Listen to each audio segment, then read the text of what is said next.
வணக்கம். இன்றைய பதிவு பாத்தீங்கன்னா, உடல் பருமன் வராமல் இருக்க செய்யக்கூடிய ஒரு முக்கியமான பயிற்சியை பார்க்கலாம்.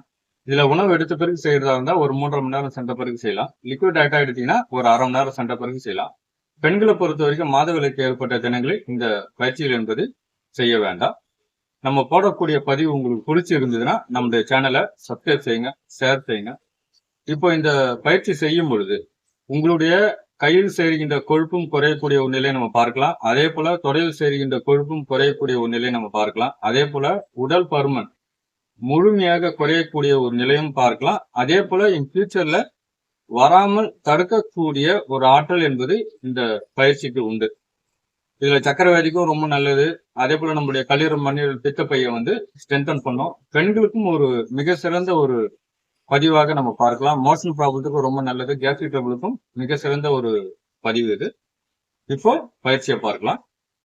இப்போ நம்ம இந்த நிலைக்கு வந்துட்டு ஒரு வார்ம் அப் செய்யறோம். அதாவது இந்த கால்களை கொண்டு வரும்பொழுது மூச்சு காத்து இருக்கும், இங்க மூச்சு காத்து வெளியில வரும். ஒரு 5 எண்ணிக்கை லெக்கை கொண்டு வந்துட்டு கையை இப்படி கொண்டு வரோம். கையை கொண்டு வந்துட்டு இது ரைஸ் பண்றோம். ஒரு 25 எண்ணிக்கை இருக்கலாம். 1, 2, 3 இது போல எண்ணிக்கையில 25 எண்ணிக்கை. இதுல கை கொழுப்பு குறையும். அதே போல தொடையில் சேருகின்ற கொழுப்பு குறையும். உங்களுடைய கல்லீரல், மண்ணீரல், பித்தப்பை ஸ்ட்ரென்தன் ஆகும். நுரையீரலுக்கும் நல்லது, இருதயத்துக்கும் நல்லது.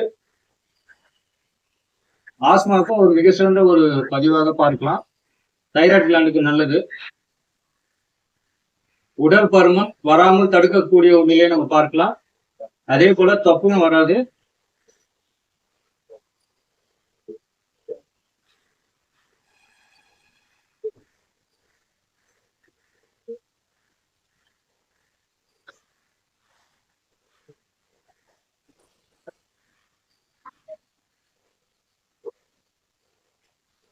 இப்போ 2வது சுற்று.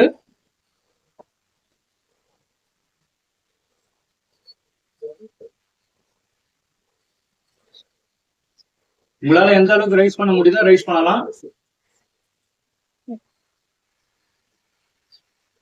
முதுவலிக்கும் ரொம்ப நல்லது, ஸ்பைனல் கார்டுக்கும் ரொம்ப நல்லது. இது L4 L5 ஸ்ட்ரென்தன் பண்ணக்கூடிய ஒரு ஆற்றல் உண்டு.